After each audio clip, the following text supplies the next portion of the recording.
రాజుకు లోబడి ఉండుడి అంటున్నాడు. ఆ రాసిన పేతురు కూడా చంపబడ్డాడు, అదే నీరో చేతిలో చంపబడ్డాడు. చాలా మంది క్రైస్తవ నాయకులు ఆ దినాల్లో చంపబడ్డారు, అందులో పేతురు కూడా ఉన్నారు. అయినా లోబడి ఉన్నమాటాడు. ఎందుకంటే మనం చంపబడ్డామా, మనకి కిరీటాలు పెట్టారా అన్నది కాదు డిఫరెన్స్. అక్కడ డిఫరెన్స్ ఏంటంటే ఇలాగ హింసించబడుతున్నప్పుడు కూడా నీ ప్రవర్తన సరైనదిగా ఉన్నప్పుడు, నీ హద్దులు మీరి మాట్లాడకుండా, హద్దులు మీరి ప్రవర్తించకుండా మనం ఉన్నప్పుడు, ఆ హింస మన మీదకి వచ్చినప్పుడు కూడా మనం సరైన ప్రవర్తన అక్కడే టెస్ట్ చేయబడుతున్నప్పుడే, మన ప్రవర్తన టెస్ట్ చేయబడుతున్నప్పుడే, మన నోటి మాట, మన యొక్క జీవిత విధానం చూసినప్పుడు అనేకులు దేవుణ్ణి మహింపరుస్తారు. ప్రియులారా, ఈ హింస తర్వాత, నీరో హింస తర్వాత సంఘము విస్ఫోటనమైంది. అంటే ఎక్స్ప్లోడెడ్, చర్చ్ హాజ్ ఎక్స్ప్లోడెడ్. సంఘము విజృంభించింది. శ్రమల్లో అందరూ వదిలేసి వెళ్ళిపోవాలి కదండి అనుకుంటాం. అదే అక్కడే క్రైస్తవ సంఘంతో ఉన్నటువంటి గొప్ప విషయం ఏంటంటే, చైనాలో కానివ్వండి, రష్యాలో కానివ్వండి, అది ఎక్కడన్నా కానివ్వండి, ప్రపంచంలో ఎక్కడ సంఘము హింసించబడుతుందో అక్కడ సంఘము విజృంభిస్తుంది. ప్రభునందు ప్రియులారా, ప్రభు అయిన యేసుక్రీస్తు నామమున మీ అందరికీ శుభవందనాలు తెలియజేస్తున్నాను. దినమందు దేవుని సన్నిధిలో దేవుని యొక్క మాటలు ధ్యానించడానికి మిమ్మల్ని ప్రేమపూర్వకంగా ఆహ్వానిస్తున్నాను. తలలు వంచినట్లయితే చిన్న ప్రార్థనతో నేటి వాక్య ధ్యానంలోనికి ప్రవేశిద్దాం. మహాపరిశుద్ధుడా, ప్రేమగల మా తండ్రి, గొప్ప దేవ, మీ ఘనమైన నామానికి స్తోత్రం చెల్లిస్తూ ఉన్నాం. గతించిన వారమంతా మీ కృపలో మమ్మలను భద్రపరిచి ఈ దినమందు మీ పరిశుద్ధ సన్నిధానంలో మీ మాటలు ధ్యానించడానికి మీరు మాకు ఇచ్చిన కృపను బట్టి మీకు వందనాలు. మీ మాటలు మేము ధ్యానిస్తూ ఉండగా మా అందరితో మీరు మాట్లాడండి, మమ్మల్ని దర్శించండి, బలపరచండి. నిరుత్సాహంలో ఉన్నవారికి నిరీక్షణ అనుగ్రహించండి, శ్రమలలో ఉన్నవారికి ప్రభువా సహనమును అనుగ్రహించండి.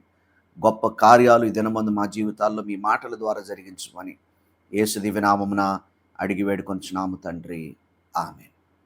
ప్రభునందు ప్రియులారే, దినమందు పేతురు రాసిన మొదటి పత్రిక 2వ అధ్యాయము, పేతురు రాసిన మొదటి పత్రిక 2వ అధ్యాయము 11వ వచనము నుండి 20వ వచనం వరకు ఉన్నటువంటి దేవుని లేఖనాన్ని మనము ధ్యానం చేసుకుందాం. పేతురు రాసిన మొదటి పత్రిక 2వ అధ్యాయము 11 నుండి 20వ వచనం వరకు చదువుతున్నాను, శ్రద్ధగా ఆలకించండి.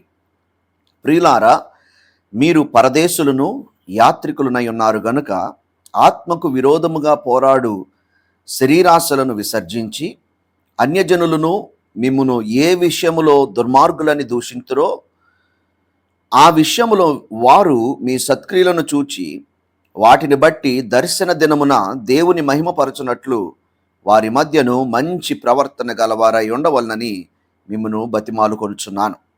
మనుష్యులు నియమించు ప్రతి కట్టడకును ప్రభువు నిమిత్తమై లోబడి ఉండుడి. రాజు అందరికిని అధిపతి అనియు, నాయకులు దుర్మార్గులకు ప్రతిదండన చేయుటకును సన్మార్గులకు మెప్పు కలుగుటకును రాజు వలన పంపబడిన వారనియు వారికి లోబడి ఉండుడి. ఎలయనగా మీరిట్లు యుక్త ప్రవర్తన గలవారై అజ్ఞానముగా మాటలాడు మూర్ఖుల నోరు మూయుట దేవుని చిత్తము. స్వతంత్రులయుండియు దుష్టత్వమును కప్పిపెట్టుటకు మీ స్వాతంత్ర్యమును వినియోగింపరచక దేవునికి దాసులమని లోబడి ఉండుడి. అందరినీ సన్మానించుడి, సహోదరులను ప్రేమించుడి, దేవునికి భయపడుడి, రాజును సన్మానించుడి. పనివారలారా, మంచివారును సాత్వికులనైన వారికి మాత్రము కాక ముష్కరులైన మీ యజమానులకును పూర్ణ భయముతో లోబడి ఉండుడి. ఎవడైనను అన్యాయముగా శ్రమ పొందుచు దేవుని గూర్చిన మనస్సాక్షి కలిగి దుఃఖము సహించిన ఎడల అది హితమగును. తప్పిదమునకై దెబ్బలు తిన్నప్పుడు మీరు సహించిన ఎడల మీకేమి ఘనము? మేలు చేసి బాధపడినప్పుడు మీరు సహించిన ఎడల అది దేవునికి హితమగును. ఇందుకు మీరు పిలువబడి ఉన్నారు. ప్రియులారా, సంఘానికి పేతురు ఈ మాటలు రాస్తూ ఈ యొక్క వక్రమైనటువంటి ప్రపంచంలో సరి అయినటువంటి జీవన శైలిని ఏ విధంగా మనము జీవించాలి అనేది సంఘానికి తెలియజేస్తున్నాడు. పేతురు ఈ మాటల్ని బహుశా రోము పట్టణంలో ఉండి రాసి ఉంటాడని కొందరి నమ్మకం, బైబిల్ పండితుల యొక్క నమ్మకం. ఎందుకంటే 5వ అధ్యాయం 13వ వచనము బబులోను అనేటువంటి మాట ప్రస్తావిస్తాడు. అది రోము పట్టణాన్ని సూచిస్తూ ఉంది. ఈ మాటలు దాదాపుగా ఈ పత్రికని క్రీస్తు శకం 62, 63వ సంవత్సరాల్లో రాసి ఉంటాడని బైబిల్ పండితుల యొక్క లెక్క. ఎవరికి ఈ మాటలు రాశాడు అంటే పొంతు, గలతీయ, కపదోకియా, ఆసియా, బితూనియా అనేటువంటి ప్రాంతాల్లో పట్టణాల్లో ఉన్నటువంటి సంఘాలకు ఈ పత్రికను రాశాడు. ఈ పట్టణాలు ఎక్కడున్నాయి అంటే ఈరోజు టర్కీ దేశంలో మనకు ఆ పట్టణాలు కనిపిస్తాయి.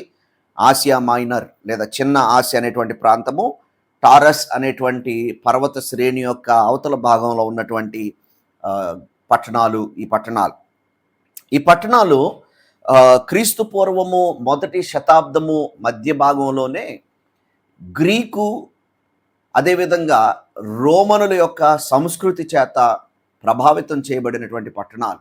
అనగా గ్రీకు వారి ఆరాధన విధానం, రోము వారి ఆరాధన విధానం కూడా పట్టణాల్లో ఉండి ఉంటుంది. అటువంటి పట్టణాల్లో సంఘాలు అభివృద్ధి చెంది శ్రమలు కూడా అనుభవిస్తున్నటువంటి దినాల్లో ఈ యొక్క పత్రిక రాయబడింది అని మనం గ్రహించవచ్చు. ఈ పత్రిక యొక్క ప్రాముఖ్యమైనటువంటి ఉద్దేశం మనం ఆలోచన చేస్తే, శ్రమలో ఉన్నటువంటి విశ్వాసులు సహనం కలిగి వారి యొక్క విశ్వాస యాత్రను కొనసాగించాలని, అలా కొనసాగించినప్పుడు ఆ శ్రమను బట్టి వారు రానున్న దినాల్లో నిరీక్షణ కలిగి వారు ఏదైతే నిరీక్షించారో ఆ బహుమతిని పొందుకుంటారని ఈ యొక్క పత్రిక రాయబడినటువంటి ఉద్దేశం అని మనకు అర్థమవుతుంది. ప్రాముఖ్యంగా పేతురు రాసిన ఈ మొదటి పత్రిక 2వ అధ్యాయము 11వ వచనం నుంచి చదివితే మనకు కొన్ని విషయాలు అర్థమవుతాయి. మొట్టమొదటిగా పేతురు భక్తుడు సంఘానికి హెచ్చరిస్తున్నటువంటి మాట ఏమిటంటే, మీ విశ్వాస యాత్రలో మీ యొక్క గుర్తింపును మీరు గుర్తుపెట్టుకోండి. మీరేమై ఉన్నారో మీరు అది గుర్తుపెట్టుకోండి. Remember your identity. 11వ వచనములు అంటాడు, మీరు పరదేశులను యాత్రికులను అయి ఉన్నారు అంటాడు. మనం ఎవరమో మనకు తెలియాలి. మనం ఎవరో మనకు తెలియకపోతే మనము ఏం చేయాలో మనకు అర్థం కాదు. మనం ఎవరమో మనకు తెలిసినప్పుడు మనం దాన్ని బట్టి ఎలా ప్రవర్తించాలి అన్నది మనకు అర్థమవుతుంది. కనుక మీరు పరదేశులు, యాత్రికులు అంటాడు. పరదేశులు అంటే ఈ దేశం మీది కాదు. ఈ దేశం అంటే అది పొలిటికల్గా కాదు, భౌతికంగా మాట్లాడట్లేదు. భౌతికంగా పొలిటికల్గా ఎవరు ఏ దేశంలో ఉన్నారో ఆ దేశ పౌరులై ఉన్నారు. కానీ శాశ్వతంగా ఆ దేశంలో మనం ఉండిపోగలుగుతామా అంటే కుదరదు. మహాబ్రతికితే 70 ఏళ్ళు 80 ఏళ్ళు మనకున్నటువంటి ఓటు హక్కు కానీ మనకున్నటువంటి గుర్తింపు కార్డులు కానీ అన్నీ క్యాన్సిల్ అయిపోతాయి. ఆ తర్వాత ఒకసారి చనిపోయామంటే డెత్ సర్టిఫికేట్ వచ్చిందంటే ఇంతే సంగతులు. ఇంకా ఆ దేశంలో నుండి ఇంకా ఆ దేశంకి మనతో పనే ఉండదు కూడా ప్రియులారా. కానీ ఈ లోకయాత్రను ముగించిన తర్వాత మనం వెళ్ళవలసిన ఒక ప్రదేశం ఉంది, అది పరలోక రాజ్యం. అది ఏ దేశస్తులైనా కానివ్వండి, అది ఏ దేశంలో నుండి వచ్చిన విశ్వాసులైనా సరే ఈ యొక్క లోకయాత్రను ముగించిన తర్వాత ఒక దేశానికి వెళ్ళాలి. పరలోకము నా దేశము అనే పాట పాడతాం కదా. ఎందుకంటే ఈ లోకయాత్రలో ఉన్నంత కాలమే ఏ దేశంలో పుట్టిన వారైనా ఆ దేశానికి సంబంధించిన వారు. ఆ తర్వాత విశ్వాసులైతే పరలోక రాజ్యాన్ని సంపాదించుకున్న వారే ఉంటారు. యాత్రికులు అంటాడు. యాత్రికులు అంటే కేవలం మనం ఈ లోకంలో చేసేది ప్రయాణమే. ఈ లోకంలో మనం శాశ్వతంగా పాతుకొని ఉండే అవకాశం లేదు. చాలామంది అలా అనుకుంటూ ఉంటారు. ఈ లోకంలో నేను పాతుకుపోయి ఉంటాను, ఇంకెవడో నన్ను కదిలించలేడు అనుకుంటాడు. ప్రియులారా, ఈ లోకంలో మనుషులు కొన్నిసార్లు అత్యాసక్తితో ధనాన్ని కూడబెట్టుకోవడానికి కానీ, సంపాదించడానికి కానీ, లేకపోతే పేరు ప్రఖ్యాతులు కానీ ఈ లోకాన్ని ఆశిస్తున్నాము అతిగా. అంటే దాని అర్థం ఏంటంటే ఈ లోకంలో నుంచి వెళ్ళిపోవటం ఇష్టం లేదు. వారి ఉద్దేశం ఏంటంటే వీలైతే ఇక్కడే పాతుకొని పోయి ఉండాలి అనేటువంటి ఉద్దేశం. పేతురు అంటాడు, మీరు గుర్తుపెట్టుకోండి అయ్యా, మనం పరదేశులము, మనము యాత్రికులము అంటాడు. యాత్రికులు ఎలా జీవిస్తారు అంటే, యాత్రికులుగా ఉన్నవారు ప్రియులారా యాత్రికుడుగానే జీవించాలి. యాత్రికుడు ఉన్నవాడు తను శాశ్వతంగా అక్కడ ఉండిపోతాను అనేటువంటి ఉద్దేశం చేత జీవించకూడదు. అలాంటి ఆలోచన, అవగాహన, ఆలోచన విధానం మనం కలిగి ఉన్నప్పుడు మన ఆలోచన విధానము మన ప్రవర్తనను నిర్దేశిస్తుంది. మనం ఎలా ప్రవర్తించాలనేది మన ఆలోచన విధానం నిర్దేశిస్తుంది. మనం యాత్రికులము పరదేశులము అనుకున్నప్పుడు నిస్వార్థులముగా మనం జీవిస్తాం, నిస్వార్థ పరులంగా మనం జీవిస్తాం. లేదంటే ప్రతి విషయంలో కూడా స్వార్థము కలిగి ఉంటాం. కనుక ఐడెంటిటీ షేప్స్ ఆ బిహేవియర్. మన యొక్క గుర్తింపు, మనం తెలుసుకుంటున్నామో అది మన యొక్క ప్రవర్తన నిర్దేశిస్తుంది. కాబట్టి యాత్రికులముగా పరదేశులముగా ఇహలోక సంబంధమైనటువంటి స్టాండర్డ్స్, లేకపోతే ఇహలోక సంబంధమైనటువంటి స్థితిగతులకు మనము కన్ఫర్మ్ అయి దాని ప్రకారం జీవించడం కాదు, కానీ పరలోకపు స్టాండర్డ్స్ ప్రకారం మనం జీవించాలి అని మనం గుర్తు చేసుకోవాలి. ఈ లోకంలో కొంతమంది ఎన్నో సంపాదించేసుకొని అవసరం లేనివి హోర్డింగ్ చేస్తూ ఉంటారు. కానీ పరలోక సంబంధులు వారి ధనాన్ని ఎలా వాడాలో, వారి సమయాన్ని ఎలా వాడాలో, వారి తలాంతుల్ని ఎలా వాడాలో దేవుని కోసం వాడుతూ ఉంటారు. ఒకసారి యూదుడైనటువంటి ఒక రబ్బీ దగ్గరికి ఒక జర్నలిస్ట్ వచ్చాడంట, ఆయన ఇంటర్వ్యూ చేద్దామని. సరే, ఆయన ఇంటికి వచ్చాడు. ఇంటికి వచ్చి చూసి ఆశ్చర్యపోయాడంట. ఏంటండి, ఇంత పెద్ద రబ్బీ కదా, టీవీలో ఇంటర్వ్యూ చేసేంత గొప్ప రబ్బీ మీరు, మీ ఇంట్లో ఏంటి ఒక మంచం లేదు, కేవలం ఒక చాపే ఉంది, ఒక సరైనటువంటి డైనింగ్ టేబులో లేకపోతే ఫర్నిచరో లేవు, అందరిళ్ళలో ఉండేటువంటి సామాన్యంగా అందరింట్లలో ఉండేటువంటి సామాన్లన్నీ మీ ఇంట్లో లేవు, ఏదో చాలా మినిమల్గా ఏదో కొద్ది వాటిని పెట్టుకొని ఎలా బ్రతుకుతున్నారు, ఎందుకు ఇలా ఉన్నారు అని అడిగితే, నేను కూడా నిన్ను ఒక ప్రశ్న అడుగుతానయ్యా, మరి నీ దగ్గర కూడా డైనింగ్ టేబుల్ లేదు, నీ దగ్గర కూడా బెడ్ లేదు, నీ దగ్గర కూడా కుర్చీలు లేవు, అదేంటయ్యా అన్నాడంట. అదేంటి సార్, నేను ప్రయాణం చేసి మీ దగ్గరికి వచ్చాను, ప్రయాణం చేసి వచ్చేవాడి దగ్గర అవన్నీ ఎందుకు ఉంటాయి, మీరంటే ఇది మీ ఇల్లు కదా అన్నాడంట. బాబు, ఇది నా ఇల్లు కాదు, నేను కూడా ప్రయాణంలోనే ఉన్నాను, ఒక 70-80 సంవత్సరాల ప్రయాణంలో ఉన్నాను, ఈ ప్రయాణం అయిపోయిన తర్వాత నా ఇంటికి వెళ్ళాలి, అది వేరే దగ్గర ఉంది, కాబట్టి ఈ లోకంలో ప్రస్తుతానికి నా ప్రయాణంలో కావలసినవి బేర్ మినిమం ఏదైతే కావాలో దాన్ని నేను కలిగి ఉన్నాను, కానీ లోకంలో ఉన్న ప్రొడక్ట్స్ అన్నీ సంపాదించుకొని ఇల్లంతా నింపేసుకోవడానికి ఇది నా సొంత ఇల్లేం కాదు, నేను వెళ్ళాల్సిన ఇల్లు వేరే ఉంది అన్నాడంట. నిజంగా చూడండి, the perspective of that Jewish rabbi, ఆ యొక్క యూదు రబ్బీ యొక్క దృక్పథం చూడండి. ఇక్కడ పేతురు అదే అంటాడు, ఏమంటాడు, మీరు పరదేశులను యాత్రికులనై ఉన్నారు గనుక అంటాడు. మీరు పరదేశులను యాత్రికులై ఉన్నారు కాబట్టి పరలోకపు విలువలను బట్టి మీరు జీవించాలి. ఇహలోకపు విలువను బట్టి, ఇహలోకపు సుఖ సౌఖ్యాలను బట్టి మీరు జీవించడం కాదు. ఎప్పుడైతే మీరు మీ యొక్క గుర్తింపును మర్చిపోయి ఇహలోక సౌఖ్యాలకి మీరు అలవాటు పడతారో, పరలోకపు విలువల చొప్పున జీవించటం మీరు మర్చిపోతారు అన్న విషయాన్ని తెలియజేస్తున్నాడు. కాబట్టి don't settle in to the culture. ఈ లోకపు సంస్కృతులతో మీరు సెటిల్ అయిపోవడం, లేకపోతే వాటిలో కలగలిసిపోయి ఉండటం కాదు, కానీ పరలోకపు విలువలతో మీరు జీవించాలి అని చెప్తున్నట్లుగా మనం చూస్తున్నాం. అలా జీవించినప్పుడు మీరు ఏం చేస్తారు అంటే 11వ వచనంలో అంటాడు, పరదేశులను యాత్రికులనై ఉన్నారు కనుక ఆత్మకు విరోధముగా పోరాడు శరీరాశలను విసర్జించాలి. లోకంలో శరీరాశల చొప్పున నీ శరీరం ఏది కోరితే అది చేసేయి అన్నట్టుగా లోకం బ్రతుకుతుంటే ఇది లోకపు విలువలైతే, మనము లోకపు విలువల చొప్పున స్టాండర్డ్స్ చొప్పున మనం జీవించడం కాదు, కానీ దానికి వ్యతిరేకంగా మనము శరీర ఆశలకు వ్యతిరేకంగా పోరాడుతూ ఆత్మకు విరోధంగా పోరాడే అంటాడు. ఎందుకంటే శరీరం ఎప్పుడు కూడా ఆత్మతో విరోధంగా పోరాడుతూ ఉంటుంది, ఆత్మతో పోరాడుతూనే ఉంటుంది.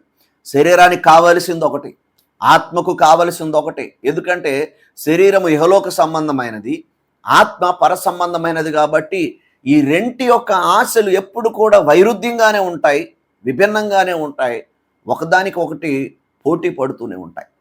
కాబట్టి నీవు నీ శరీరానికి విలువనివ్వకుండా నీ ఆత్మకు విలువనిచ్చే విధంగా ఉంటూ ఆత్మతో కలిసి శరీరానికి వ్యతిరేకంగా ఎప్పుడు కూడా పోరాటం చేస్తూనే ఉండాలి. కనుక ఆత్మకు విరోధముగా పోరాడు శరీరాశలను నీవు విసర్జించాలి, విడిచిపెట్టేయాలి, తోసివేయాలి, నీలో నుంచి బయటికి తీసేసేయాలి అని చెప్తాడు. శరీరాశలు పాపపు ఆశలు అవి ఏదో పని చేయకుండా న్యూట్రల్గా మన జీవితాల్లో పడి ఉండేవి కాదు, అవి యాక్టివ్గా పనిచేస్తూ ఉంటాయి, కత్తి తీసుకొని పోరాడుతూనే ఉంటాయి. శత్రువు ఎప్పుడు పోరాడుతూనే ఉంటాడు. ప్రియులారా, అటువంటి పరిస్థితుల్లో పరిశుద్ధత కొరకు మనము పోరాడవలసిన బాధ్యత మన మీద ఉందని పేతురు జ్ఞాపకం చేస్తున్నాడు. మనము చేయకూడని వాటిని విడిచిపెట్టవలసిన వారమై ఉన్నాం. పరిశుద్ధమైన జీవితాన్ని జీవించవలసిన వారమై ఉన్నాం. ప్రియులారా, ఆధ్యాత్మిక నడవడిలో, ఆధ్యాత్మిక యాత్రలో, ఆధ్యాత్మిక ఎదుగుదలలో మన ప్రతి దినము కూడా మనము కొన్ని విషయాలను సరి చేసుకుంటూ, విడిచిపెడుతూ, మనల్ని మనము క్రమశిక్షణలో పెట్టుకుంటూ, మనల్ని మనము త్యజించుకుంటూ అటువంటి జీవితాన్ని జీవించవలసిన వారమై ఉన్నాం. మరి ఇప్పుడు ప్రస్తుతానికి భారతదేశం, మన శత్రు దేశమైనటువంటి పాకిస్తాన్ దేశం యుద్ధంలో ఉన్నాయి. ప్రియులారా, మన దేశ సైనికులు చాలా చక్కగా పోరాడగలగాలంటే వేరే విషయాలను వారి మనసులో కలిగి ఉండడానికి వీల్లేదు. 2 తిమోతి 4 అంటాడు పౌలు. 2 తిమోతి 2 సైనికుడెవడును యుద్ధమునకు పోవునప్పుడు తన్ను దండులో చేర్చుకొనిన వానిని సంతోష పెట్టవలనని ఈ జీవన వ్యాపారములలో చిక్కుకొనడు. మనందరం కూడా జీవన వ్యాపారం ఏదంటే చేసుకుంటూ వెళ్ళిపోతూ ఉంటాం. వేరే కావాల్సింది అలా చేసుకుంటూ వెళ్తాం. ఈ సైనికులకైతే వేరే ఫారిన్ కంట్రీకి వెళ్ళాలన్నా స్పెషల్ పర్మిషన్స్ కావాలి. మనం వెళ్ళాలనుకుంటే వీసా తీసుకొని వెళ్ళిపోవచ్చు. మన దేశం దగ్గర నుంచి మనకి స్పెషల్ పర్మిషన్స్ ఏమంత అవసరమే ఉండవు.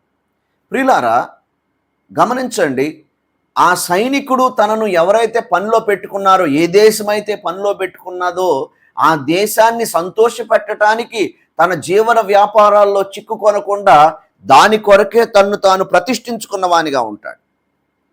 5వ వచనంలో అంటాడు, 2 తిమోతి 2:5, మరియు జట్టి అయిన వాడు పోరాడునప్పుడు నియమ ప్రకారము పోరాడుకుంటే వానికి కిరీటము దొరకదు. ఏ నియమాలు అయితే ఉన్నాయో ఆ నియమాల ప్రకారం పోరాడితేనే కిరీటం దొరుకుతుంది. కాబట్టి we need to first of all know who we are, we need to remember who we are. రెండవది, we need to reject fleshly desires. మొదటిగా మనం ఎవరో మనం గుర్తు చేసుకోవాలి. రెండవదిగా మన యొక్క శరీరాశలను మనము త్యజించాలి అన్న విషయాన్ని మనము జ్ఞాపకం చేసుకోవాలి. ఎప్పటికప్పుడు సైనికుల్లాగా మనం అలర్ట్గా ఉండాలి. శరీరం మనకు వ్యతిరేకంగా, మన ఆత్మకు వ్యతిరేకంగా ఏమేమి యుద్ధ కుతంత్రాలు చేస్తుందో వాటిని గమనించుకుంటూ పోరాడుతూ ఉండవలసిన బాధ్యత మన మీద ఉంది. మూడవదిగా, we need to reflect Christ through honourable living. మన యొక్క గౌరవప్రదమైన జీవితం ద్వారా, అలా జీవించటం ద్వారా క్రీస్తును ప్రతిబింబించే వారముగా మనం ఉండాలి. Reflect Christ, remember your identity, reject fleshly desires and reflect Christ in your daily living. మీ యొక్క అనుదిన జీవితంలో క్రీస్తును ప్రతిబింబించే వారంగా ఉండాలి. 2వ అధ్యాయము 1 పేతురు 2:12 వస్తే, అన్యజనులు మిమ్మును ఏ విషయంలో దుర్మార్గులని దూషింతురో ఆ విషయములలో వారు మీ సత్క్రియలను చూచి వాటిని బట్టి దర్శన దినమున, అనగా యేసుక్రీస్తు వారు వచ్చే రోజున దేవుని మహిమపరచునట్లు వారి మధ్యను మంచి ప్రవర్తన గలవారై ఉండవల్లని మిమ్మును బతిమాలుకొనుచున్నాను. యేసుక్రీస్తు వారి యొక్క ప్రవర్తన మనలో కనిపించి మనము మంచి ప్రవర్తన కలవారమై ఉండాలి. ఎందుకంటే అనేక మంది మనల్ని అనేక విధాలుగా మన మీద నిందలు వేసేవారుగా ఉంటారు. ఇలాంటి నిందలు వేస్తూ ఉన్నప్పుడు దేన్ని బట్టి వారు నిందిస్తూ ఉన్నారో దాన్ని బట్టి మనము నిజంగా నిందను తీసివేయాలంటే ఆ విషయంలో మనం చాలా జాగ్రత్త కలిగి ఉండాలి. ప్రియులారా, మన ఆధ్యాత్మిక జీవితాల్లో అనేకులు మనల్ని గమనిస్తున్నారన్న విషయాన్ని మనము గుర్తుంచుకోవాలి. వారు అంటారు, అనేకమైన మాటలు అంటారు, మనల్ని ఉన్నవి లేనివి అన్ని రకాలు అంటారు. క్రైస్తవ జీవితంలో చాలామంది క్రైస్తవులు జీవిస్తున్నటువంటి వాక్య విరుద్ధమైనటువంటి జీవితాన్ని బట్టి ఒక విధంగా క్రైస్తవులకి చెడ్డ పేరు వస్తుంది. రెండవది, మనము లోకానుసారంగా జీవించకుండా దేవుని వాక్యానుసారంగా జీవిస్తున్నాం కాబట్టి దాన్ని బట్టి కూడా చెడ్డ పేరు వస్తుంది. ఎందుకంటే మనం వాళ్ళ విలువల ప్రకారం జీవించం కదా. అయితే మన ప్రవర్తన మంచిగా ఉన్నప్పుడు దేన్ని బట్టి వారు మనల్ని తిట్టారో, దేన్ని బట్టి మనల్ని దూషించారో, దేన్ని బట్టి మనలను హింసిస్తున్నారో దాని విషయంలో వారు వీరు చేసింది కరెక్టే అని తెలుసుకొని వారి దేవుడు గొప్పవాడు అని మహిమపరచవలసినటువంటి ఒక రోజు వస్తుంది. ఆ రోజు మహిమపరచినట్లుగా మీరు క్రీస్తును పోలి నడుచుకోవాలి అని చెప్తా ఉన్నాడు. 2 కొరింథీ 3:18 అపోస్తలుడైన పౌలు అంటాడు, 2 కొరింథీ 3:18 మనమందరమును ముసుకులేని ముఖముతో ప్రభువు యొక్క మహిమను అద్దము వలె ప్రతిఫలింపచేయుచు మహిమ నుండి అధిక మహిమను పొందుచు ప్రభువగు ఆత్మ చేత ఆ పోలికగానే మార్చబడుచున్నాము అంటాడు. ఎలాంటి ముఖం? ముసుగులేని ముఖం. ఈ రోజున చాలామంది క్రైస్తవులు ముసుగు కలిగిన ముఖాన్ని కలిగి ఉంటారు, నన్ను చూడబాకండి అన్నట్టుగా. బట్ మనకు ఆ కరేజ్ ఉందా? నన్ను చూడండి, నన్ను చూసి నన్ను పోలి నడుచుకోండి, ఎందుకంటే నేను క్రీస్తుని పోలి నడుచుకుంటున్నాను అని చెప్పగలిగిన ధైర్యం మనలో ఉండాలి. Reflect Christ through honourable living. గౌరవప్రదమైనటువంటి జీవితాన్ని జీవించడం ద్వారా క్రీస్తును ప్రతిఫలింపజేసేవారంగా, ప్రతిబింబింపజేసేవారంగా మన జీవితాల్లో మనము జీవించాలి. తద్వారా మన యొక్క యథార్థత, మన యొక్క తగ్గింపు, మన యొక్క ప్రేమ ఇటువంటివి ప్రజలు చూసినప్పుడు, దేవుని వాక్యానుసారంగా మనం జీవిస్తున్న విషయాలను ప్రజలు చూసినప్పుడు దేవుణ్ణి మహిమపరిచేవారుగా ఉంటారు అన్న విషయాన్ని తెలియజేస్తా ఉన్నాడు. కనుక మనము ఇలా పరిశుద్ధమైన జీవితం జీవించడం మనం ఏదో స్వనీతి పరులంగా బ్రతకటానికి కోసం కాదు, కానీ దేవుని మహిమ కోసం అని మనం గ్రహించాలి. అనేకులు చూచి దేవుని మహిమపరచవలసిన వారై ఉన్నారు. 4వదిగా రెస్పెక్ట్ ఎర్త్లీ అథారిటీస్. లోకములో మనకి ఇవ్వబడినటువంటి అధికారులను గౌరవించవలసిన వారమై ఉన్నాం. ప్రియులారా, కొన్నిసార్లు దుష్టులై ఉండొచ్చు, చెడ్డవారై ఉండొచ్చు. ముష్కరులు అనే మాట వాడతాడు పేతురు. ఎలాంటి వారైనప్పటికీ వారిని గౌరవించవలసిన బాధ్యత మన మీద ఉంది. ప్రియులారా, పేతురు రాసిన మొదటి పత్రిక 2వ అధ్యాయంలో మనం చూస్తాం. 13వ వచనం నుండి చదువునప్పుడు, మనుష్యులు నియమించు ప్రతి కట్టడకును ప్రభువు నిమిత్తమై లోబడి ఉండుడి. ప్రతి కట్టడ అనే మాటకు గ్రీకు భాషలో ఇవ్వబడినటువంటి పదము టీసిస్ అనేటువంటి పదం ఇవ్వబడింది. టీసిస్ అనేటువంటి పదానికి ఇన్స్టిట్యూషన్ అనే అర్థం వస్తుంది. ఇన్స్టిట్యూషన్ అంటే వ్యవస్థ. ఈ పదాన్ని ఎప్పుడు వాడుతూ ఉంటారంటే, ఎక్కువ శాతం ఎవరైనా ఒక పట్టణాన్ని కానీ ఒక గ్రామాన్ని కానీ కొత్తగా కట్టినప్పుడు, అంటే ఒక పట్టణం కట్టబడినప్పుడు దానికి ఒక వ్యవస్థ ఏర్పాటు చేయబడుతుంది. ఏ వ్యవస్థనైతే మనుషులు మన కోసం ఏర్పాటు చేస్తారో, ఏ వ్యవస్థ కింద అయితే మనం ఉంటామో, అంటే ఒక విశ్వాస ఒక పట్టణంలో ఉన్నప్పుడు ఆ పట్టణం యొక్క రూల్స్ అండ్ రెగ్యులేషన్ ప్రకారం జీవించాలి. ఒక దేశంలో ఉన్నప్పుడు ఆ దేశం యొక్క రూల్స్ అండ్ రెగ్యులేషన్స్ ప్రకారం మనం జీవించాలి అంటాడు ఇక్కడ. మనుషులు నియమించు ప్రతి కట్టడకును లోబడి ఉండాలి. దేని కొరకు లోబడి ఉండాలి? ప్రభువు నిమిత్తమై లోబడి ఉండాలి. అంతేకాకుండా తర్వాత అంటాడు, రాజు అందరికీ అధిపతి అనియు. మన మీద ఒక రాజు, ప్రధానమంత్రి కావచ్చు, ఆయన ఎవరైనా కావచ్చు, ముఖ్యమంత్రి కావచ్చు, ఆయన ఎవరైనా కావచ్చు. ఒకవేళ నీకు నచ్చొచ్చు, నచ్చకపోవచ్చు, నువ్వు ఓటేసి ఉండొచ్చు, వేయకుండా ఉండొచ్చు, న్యాయవంతుడై ఉండొచ్చు, అన్యాయవంతుడై ఉండొచ్చు.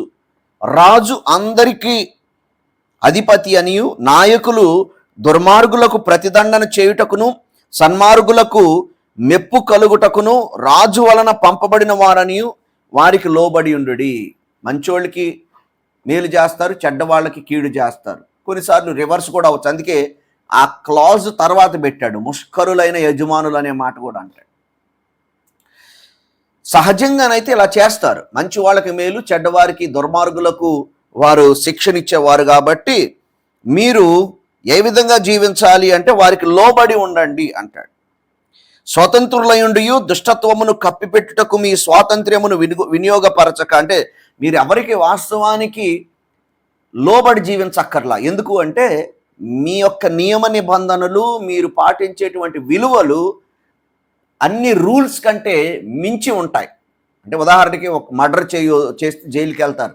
జైలుకి వెళ్తామని మర్డర్ చేయకుండా ఉన్నాం. అసలు మనం అది ఒక వ్యక్తి మీద కోపపడటమే తప్పని, అంటే అన్యాయంగా కోపపడుతు దాన్ని దేవునికి వ్యతిరేకంగా, దేవుని వాక్యానికి వ్యతిరేకంగా ఆ కోపాన్ని ప్రదర్శించడము, లేకపోతే మూర్ఖుడు అని పిలవడం, లేకపోతే రాఖా అంటే నువ్వు తీర్పుకు లోనవుతావు అన్నాడు ప్రభు. అంటే లోకపు స్టాండర్డ్స్ కంటే మన స్టాండర్డ్స్ ఇంకా ఎక్కువగా ఉంటాయి కాబట్టి మనము స్వతంత్రులముగా ఉన్నాము. అయినప్పటికీ ఆ స్వతంత్రతను మీరు దుర్వినియోగం చేయకుండా దేవునికి దాసులమని లోబడి ఉన్నాడు. ఎవరికి లోబడి ఉండాలంటున్నాడు? మీ అధికారులకు లోబడి ఉండాలి. మేము దేవునికి దాసులం కాబట్టి మా దేవుడు వాళ్ళకి లోబడమన్నాడు కాబట్టి లోబడి ఉండుడి అని చెప్తాడు. ప్రియులారా, 17వ వచనంలో అందరినీ సన్మానించుడి, సహోదరులను ప్రేమించుడి, దేవునికి భయపడుడి, రాజును సన్మానించుడి. ప్రియులారా, ఈ మాటలు రాస్తున్నప్పుడు వాస్తవానికి ఈ మాటల్లో ఉన్నటువంటి అర్థం మనం అర్థం చేసుకోవాలంటే ఏ సందర్భంలో రాస్తున్నాడు మనం. అప్పుడు నీరో పరిపాలిస్తున్నాడు. నీరో ఎలాంటి వాడు అంటే క్రైస్తవులను బహుగా ద్వేషించిన వాడు. చాలామంది చక్రవర్తులు క్రైస్తవుల్ని హింసించారు, రకరకాలుగా హింసించారు. నేను చాలాసార్లు జ్ఞాపకం చేశాను. పెద్ద పెద్ద స్టేడియంస్లో ఆకలితో ఉన్న సింహాలకి ఆహారంగా వేశారు. దాన్ని స్టేడియంస్లో ప్రేక్షకులు చూసి కేరింతలు కొట్టేవారు. స్టేడియం మధ్యలో కర్రను బాతి ఆ కర్రకి విశ్వాసాలను కట్టేసి తగలబెట్టేవారు, అది చూసేవారు. అలాగే పచ్చి చర్మాల్లో కుట్టి ఎండలో పడేస్తే చర్మాలు ఆ ఎండ వేడికి బిగుతైపోతూ ఉంటే అందులో శ్రమను అనుభవిస్తూ చనిపోయేవారు. సిలువ మరణం వేసేవారు. యేసుప్రభువుని సిలువ వేసినట్టుగా సిలువ మరణం వేసేవారు. ఇంతకంటే సాడెస్ట్గా చేసిన పని ఏంటంటే నీరో తనకి చాలా విలాసవంతమైనటువంటి గార్డెన్స్ ఉండేవి.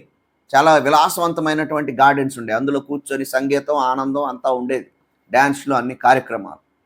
రాత్రిపూట ఈ కార్యక్రమాలు చేసేటప్పుడు, తాగేటప్పుడు, డ్యాన్స్లు వేసేటప్పుడు, విందులు చేసుకునేటప్పుడు వాళ్ళకి లైట్ కావాలి కదా. మామూలుగా ఆ రోజుల్లోనైతే ఏ బట్టో కట్టి కర్రకి దాని మీద నూనెదో పోసి వెలిగించుకునేవాళ్ళు. నీరో ఏం చేశాడంటే క్రైస్తవుల్ని అక్కడ ఉన్న స్తంభాలకు కట్టేసి వాళ్ళ మీద తారుపోసి నిప్పంటించి ఆ వెలుగులో విందులు చేసే అంత శాడిజం కలిగిన వాడు నీరో. రోము పట్టణం తగలబడిపోతూ ఉంటే ఆయన ఫిడేలు వాయించుకున్నాడని చరిత్ర చెప్తా ఉంది. టేషియస్ అనేటువంటి ఒక రోమా చరిత్రకారుడు ఏమంటాడంటే అసలు ఆ పట్టణాన్ని తగలబెట్టిందే నీరో, చివరికి దాన్ని తీసుకొచ్చి క్రైస్తవుల మీద వేశాడు అంటారు. టేషియస్ అంటాడు.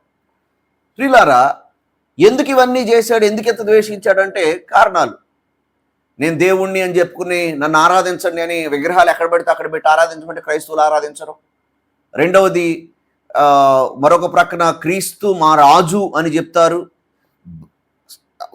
ఈ డిఫరెన్స్ వీళ్ళు అర్థం చేసుకోవట్లేదు. యేసుప్రభు కూడా చెప్పారు, నా రాజ్యం ఈ రాజ్యం వంటిది కాదు.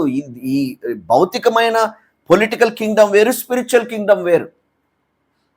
కానీ అది అర్థం చేసుకోకుండా దానికంటే అల్టీరియర్ మోటివ్స్ ఇంకే ఉంటాయంటే చాలామంది పండితులు చెప్పేది ఏంటంటే, చరిత్రకారులు చెప్పేది ఏంటంటే నీరో పరిపాలనని వాళ్ళ కౌన్సిల్ ఆమోదించేది కాదు. వాడు చేసేటువంటి పనుల్ని వాళ్ళల్లో ఆమోదాన్ని తెచ్చుకోవడానికి, ఐక్యపరచడానికి స్కేప్ గోట్స్ లాగా బక్రా ఎవరిని వాడేవాళ్ళు అంటే క్రైస్తవులను వాడేవాడు. ఇప్పుడిప్పుడే డెవలప్ అవుతున్న రిలీజియన్ ఇది మనకి వ్యతిరేకంగా ఉంటుంది అని చెప్పేసి వాళ్ళందరిని ఐక్యపరచడానికి మత రాజకీయం చేసేవాడు. మరి మతం అనేది రాజకీయంలో చాలా ప్రాముఖ్యతను పోషిస్తుంది. చాలామంది అందుకేనేమో ఒక ఆయన అన్నాడు, మతం గుడ్డిది, మతము ఇట్స్ అన్ ఓపియం, అది మత్తుమందు లాంటిది అన్నాడు. ఎందుకంటే క్రీస్తు మార్గం మత్తుమందు కాదండి, మతం మత్తుమందు. ఎప్పుడైతే దాని మత్తులో తూలుతూ ఏదంటే అది, ఎవరేది చెప్తే అది చేసేటువంటి పరిస్థితి, ఆ విధంగా ఆ కౌన్సిల్ అంతటిని కూడా ఒకతాటి మీదకి తేవడానికి క్రైస్తవుల హింసను వాడుకున్నాడని చరిత్రకారులు చెప్తా ఉంటారు. అటువంటి సందర్భంలో పేతురు రాస్తున్నాడు, రాజుకు లోబడి ఉండుడి అంటున్నాడు. ఆ రాసిన పేతురు కూడా చంపబడ్డాడు, అదే నీరో చేతిలో చంపబడ్డాడు. చాలామంది క్రైస్తవ నాయకులు ఆ దినాల్లో చంపబడ్డారు, అందులో పేతురు కూడా ఉన్నాడు. అయినా లోబడి ఉన్నమాటాడు. ఎందుకంటే మనం చంపబడ్డామా, మనకి కిరీటాలు పెట్టారా అన్నది కాదు డిఫరెన్స్. అక్కడ డిఫరెన్స్ ఏంటంటే ఇలాగ హింసించబడుతున్నప్పుడు కూడా నీ ప్రవర్తన సరైనదిగా ఉన్నప్పుడు, నీ హద్దులు మీరి మాట్లాడకుండా, హద్దులు మీరి ప్రవర్తించకుండా మనం ఉన్నప్పుడు, ఆ హింస మన మీదకి వచ్చినప్పుడు కూడా మనం సరైన ప్రవర్తన అక్కడే టెస్ట్ చేయబడుతున్నప్పుడే, మన ప్రవర్తన టెస్ట్ చేయబడుతున్నప్పుడే, మన నోటి మాట, మన యొక్క జీవిత విధానం చూసినప్పుడు అనేకులు దేవుణ్ణి మహింపరుస్తారు. ప్రియులారా, ఈ హింస తర్వాత, నీరో హింస తర్వాత సంఘము విస్ఫోటనమైంది. అంటే ఎక్స్ప్లోడెడ్, చర్చ్ హాజ్ ఎక్స్ప్లోడెడ్. సంఘము విజృంభించింది. శ్రమల్లో అందరూ వదిలేసి వెళ్ళిపోవాలి కదండి అనుకుంటాం. అదే అక్కడే క్రైస్తవ సంఘంతో ఉన్నటువంటి గొప్ప విషయం ఏంటంటే, చైనాలో కానివ్వండి, రష్యాలో కానివ్వండి, అది ఎక్కడన్నా కానివ్వండి, ప్రపంచంలో ఎక్కడ సంఘము హింసించబడుతుందో అక్కడ సంఘము విజృంభిస్తుంది. అనేకులు వచ్చి చేరతారు సంఘంలో. అన్యులు కూడా తెలుసుకుంటారు దీని విలువేంటి, ఎందుకు ఇంత శ్రమ పడుతున్నారని. కానీ శ్రమ పడినప్పుడు మన ప్రవర్తన మారిపోయిందనుకోండి, మన మాటలు మారిపోయాయి, మన క్రియలు మారిపోయాయి అనుకోండి, అది దేవునికి ఫస్ట్ ఆఫ్ ఆల్ మహిమకరంగా ఉండదు. అనేక మంది క్రీస్తుని తెలుసుకోవడానికి వీళ్ళకి మనకు తేడా ఏముంది అనేటువంటి పరిస్థితిలోనికి మనం వచ్చేస్తాం. అందుకే పేతురు చాలా స్పష్టంగా ఈ మాటలు రాస్తా ఉన్నాడు. కాబట్టి ప్రియులారా, రెండవది రెస్పెక్ట్ ఎర్త్లీ అథారిటీస్. వాళ్ళు ఎవరన్నా కానీ వాళ్ళని గౌరవించవలసిన వారమై ఉన్నాం. 1 తిమోతి 2వ అధ్యాయము 1వ వచనములో వారి కోసం ప్రార్థన చేయమంటాడు పౌలు. 1 తిమోతి 2:1-2 వచనాల్లో, మనము సంపూర్ణ భక్తియు మాన్యతయు కలిగి నెమ్మదిగాను సుఖముగాను బ్రతుకు నిమిత్తము అన్నిటికంటే ముఖ్యముగా మనుషులందరి కొరకును, రాజుల కొరకును, అధికారులందరి కొరకును విజ్ఞాపనములను, ప్రార్థనలను, యాచనలను, కృతజ్ఞతాస్తుతులను చేయవలనని హెచ్చరించుచున్నాను. ఇది మంచిదియు మన రక్షకుడగు దేవుని దృష్టికి అనుకూలమైనదియు ఉన్నది అని అంటాడు. కాబట్టి 4వదిగా రెస్పెక్ట్ ఎర్త్లీ అథారిటీస్. ఆఖరి మాట చెప్పి ముగించేస్తాను. Respond righteously to unjust suffering. మన అధిపతులు మనల్ని అన్యాయంగా హింసిస్తున్న సమయంలో కూడా మనము నీతి కలిగి, భక్తి కలిగి దానికి స్పందించే వారంగా ఉండాలి అన్న విషయాన్ని మనం జ్ఞాపకం చేసుకోవాలి. న్యాయవంతులైన నాయకులు ఉన్నప్పుడే కాదు, అన్యాయవంతులై ఉన్నప్పుడు కూడా. 18వ వచనం చూడండి, 1 పేతురు 2వ అధ్యాయం 18వ వచనం, పనివారులారా, మంచివారును సాత్వికులైన వారికి మాత్రము గాక ముష్కరులైన మీ యజమానులకును పూర్ణ భయముతో లోబడి ఉండడి. పూర్ణ భయముతో లోబడి ఉండడి. వాళ్ళంటే భయం అని కాదు, దేవుడంటే భయం వల్ల మన యొక్క ముష్కరులైనటువంటి, చెడ్డవారైనటువంటి, మనల్ని హింసిస్తున్న వారైనటువంటి అధికారులకు లోబడి ఉండాలి. తద్వారా వాళ్ళు చూస్తారు మన ప్రవర్తన చూసి. ఒకవేళ మనము రిటైర్ అయిపోవచ్చు, వాళ్ళు రిటైర్ అయిపోవచ్చు, కానీ రిటైర్ అయిన తర్వాత అయినా సరే మన ప్రవర్తన, ఇదిగో పలానా వాడు ఉండేవాడు, వాడిని ఎంత టార్చర్ పెట్టినా సరే, ఎంత ఇబ్బంది పెట్టినా సరే, వాడి ప్రవర్తన చాలా మంచిగా ఉండేదండి, అది క్రీస్తుని బట్టే కదా అని వారు తెలుసుకునే రోజు ఒకటి వస్తుంది. కాబట్టి మంచోళ్ళు అయితేనే మేము మాట వింటామండి, చెడ్డవాళ్ళు అయితే మేము మాట వినమండి అన్న విధానం మన జీవితంలో ఉండకూడదు అని చెప్తాడు. కాబట్టి ఎవడైనను 19వ వచనం, ఎవడైనను అన్యాయంగా శ్రమ పొందుచు దేవుని గూర్చిన మనస్సాక్షి కలిగి దుఃఖము సహించిన యెడల అది హితమగును, మంచిదవుతుంది. కాబట్టి అంటాడు 20వ వచనంలో, తప్పిదమునకై దెబ్బలు తిన్నప్పుడు మీరు సహించిన యెడల మీకేమి ఘనము. ఏదో తప్పు చేసి దెబ్బలు తింటే సహిస్తే పెద్ద గొప్ప ఏముంది, అందరూ అలా తప్పు చేసిన వాళ్ళు అందరూ దెబ్బలు తింటారు. కానీ మంచి చేసి దెబ్బలు తిన్నప్పుడే కదా గొప్ప దేవుని దృష్టిలో. మేలు చేసి బాధపడినప్పుడు మీరు సహించిన యెడల అది దేవునికి హితమగును, మంచిదవుతుంది. ఇందుకు మీరు పిలువబడ్డారు, మీ పిలుపే అందుకోసం అంటాడు. ప్రియులారా, గమనించండి, వీఆర్ కాల్డ్ ఫర్ దిస్. మంచి చేసి ఆ మంచిని బట్టి హింసను అనుభవించడానికి మనం పిలువబడ్డామంట. పిలువబడినప్పుడు మనకేదో దేవుడు ఇచ్చేస్తాడు ఈ లోకంలో అనుకొని పిలువబడతా, అంటే నాకు అది ఇస్తాడు ఇది ఇస్తాడు అని వస్తే అందుకే నిలబడలేము చాలాసార్లు. కానీ అసలైంది దేవుడు వేరే చోటేస్తాడు. ఇప్పుడు ప్రస్తుతానికి యాత్రలో ఉన్నాం, శ్రమలు ఉంటాయి, యాత్ర ముగిసిన తర్వాత దీని ప్రతిఫలం ఉంటుంది అన్న విషయాన్ని గుర్తుంచుకొని ఆ లోకము కోసం ఎదురు చూచే వారే ఈ యాత్రలో కొనసాగలుగుతాం మనం. కాబట్టి పేతురు చెప్పేటువంటి మాట ఏమిటంటే, respond righteously to unjust suffering. అన్యాయంగా మీరు శ్రమలను పడుతున్నప్పుడు దాని నీతితో దానికి స్పందించండి అని పేతురు చెప్తున్నటువంటి మాటలు మనము జ్ఞాపకం చేసుకోవాలి. ప్రియులారా, శ్రమలు, శోధనలు మన జీవితంలో వస్తూ ఉంటాయి. అయితే పాపము వలన మనం శ్రమ పట్టడం కంటే నీతిని బట్టి శ్రమ పొందటం దేవుని ముందు మంచిది అన్న విషయాన్ని మనము జ్ఞాపకం చేసుకోవాలి. యేసు ప్రభువారు ఆయన శిష్యులకు చెప్పారు. యోహాను సువార్త 16వ అధ్యాయం 21వ వచనములో, స్త్రీ ప్రసవించినప్పుడు ఆమె గడియ వచ్చెను గనుక ఆమె వేదన పడుతుంది. అయితే శిశువు పుట్టగానే లోకమందు నరుడొకడు పుట్టినను సంతోషము చేత ఆమె ఆ వేదన మరి జ్ఞాపకము చేసుకునదు. ఇప్పుడు ప్రసవ వేదనలో మనం ఉన్నాం. మనం ఎప్పుడైతే పరలోక రాజ్యానికి వెళ్తామో, ఆహా ఇంత గొప్ప రాజ్యాన్ని మనం సంపాదించుకున్నాం అన్నటువంటి సంతోషంలో గతించిన వేదన అంతా కూడా మనం మర్చిపోయే వారంగా ఉంటాం. 22వ వచనంలో యోహాను 16:22 అటువలనే మీరును ఇప్పుడు దుఃఖపడుచున్నారు కానీ మిమ్మును మరలా చూచెదను, అప్పుడు మీ హృదయం సంతోషించును, మీ సంతోషమును ఎవడును మీ వద్ద నుండి తీసివేయడు అని చెప్తున్నారు. యెషయా గ్రంథం 40వ అధ్యాయం 29వ వచనం నుంచి చదివితే, సొమ్మసిల్లిన వారికి బలమిచ్చువాడు ఆయనే, శక్తిహీనులకు బలాభివృద్ధి కలుగజేయవాడు ఆయనే. బాలురు సొమ్మసిల్లుదురు అలయుదురు, యవనస్తులు తప్పక తొట్టిల్లుదురు. యెహోవా కొరకు ఎదురు చూచి వారు నూతన బలం పొందుదురు. వారు పక్షిరాజుల వలె రెక్కలు చాపి పైకి ఎగురుదురు, అలయక పరుగెత్తుదురు, సొమ్మసిల్లక నడిచిపోదురని యెషయా 40:29 నుంచి మనం చూస్తాం. ప్రియులారా, శ్రమలు వస్తాయి, బాధలు వస్తాయి, కష్టాలు వస్తాయి. కానీ వాటన్నిటిలో తట్టుకొని నిలబడాలంటే దేవుని మీద ఆధారపడాలి, దేవుని మీద ఆనుకోవాలి. దేవుని సన్నిధిలో మనం ఉంటూ, అయ్యా నాకు సహాయం చేయి శ్రమల్లో ముందుకెళ్ళడానికని ఆయనతో మనం వెళ్ళినప్పుడు మనము ఈ విషయాలను నెరవేర్చగలుగుతాం. ఒకటి మనం చెప్పుకున్న మాటలు ఒకసారి జ్ఞాపకం చేస్తాను. Remember who you are. నువ్వెవరువో నువ్వు గుర్తుపెట్టుకొని, పరలోకంలో నీ ఇల్లు పరలోకంలో ఉందని గుర్తుపెట్టుకో. Resist, reject sinful desires. పాపపు శరీర సంబంధమైనటువంటి కోరికలను తృణీకరించు, త్యజించు. Reflect Christ in your conduct.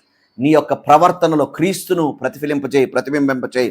Respect earthly structures and authorities. లోకపరమైనటువంటి అధికారులను, వ్యవస్థలను మనము గౌరవించాలి. Respond to injustice with patience and grace. కృపతోనూ అదేవిధంగా సహనంతోనూ మనము ఈ లోకంలో ఎదుర్కొనే అన్యాయపు హింసను మనము దానికి స్పందించాలి అని పేతురు చెప్తా ఉన్నాడు. కనుక ప్రియులారా, మనం ఈ లోకంలో జీవిస్తూ ఉండగా మంచి ప్రవర్తన గలవారండి, క్రీస్తును ప్రతిబింబింపజేస్తూ అనేకులు దేవుని మహిమపరచినట్లుగా మనం బ్రతుకుదాం. అటువంటి కృప దేవుడు మన జీవితాల్లో మనకు అనుగ్రహించుగాక. ఆమేన్. చిన్న ప్రార్థన చేసుకుందాం. మహాపరిశుద్ధుడా, ప్రేమ గల మా తండ్రి, ఈ లోక యాత్రలో ప్రభువా మేము ఎవరమో మేము గుర్తుంచుకొని, మా పని ఏంటో మేము తెలుసుకొని, శ్రమలలో హింసల్లో కూడా నీ నామ మహిమార్థమై అనేకులకు మేము సాక్షులముగా మంచి ప్రవర్తనతో మేము నిలబడటానికి సహాయం చేయండి ప్రభువా. కొన్నిసార్లు మేము నిలబడలేకపోతూ ఉంటాం, మాకు సహాయం చేయండి. మీ ఆత్మచేత మమ్మలను బలపరచమని మేము వేడుకుంటున్నాం. అయ్యా నా తండ్రి, ఎవరు ఏ పరిస్థితిలో ఉన్నారో ప్రభువా, ఎటువంటి స్థితిలో ఉన్నప్పటికీ వారిని ఈ మాటల చేత బలపరిచి ధైర్యముతో ఒక ఉద్దేశం చొప్పున ఈ శ్రమలు మాకు వస్తారని గ్రహించిన వారమై ముందు కొనసాగడానికి సహాయం చేయమని, నీ వాక్యానికి లోబడి జీవించడానికి కృపనిమ్మని యేసు దివ్యనామమున అడిగి వేడుకొంచున్నాము తండ్రి. ఆమేన్. మన తండ్రి అయిన దేవుని ప్రేమ, కుమారుడైన క్రీస్తు వారి కృప, పరిశుద్ధాత్మ సహవాసం సదాకాలం మనకు తోడే కాపాడును గాక. ఆమేన్.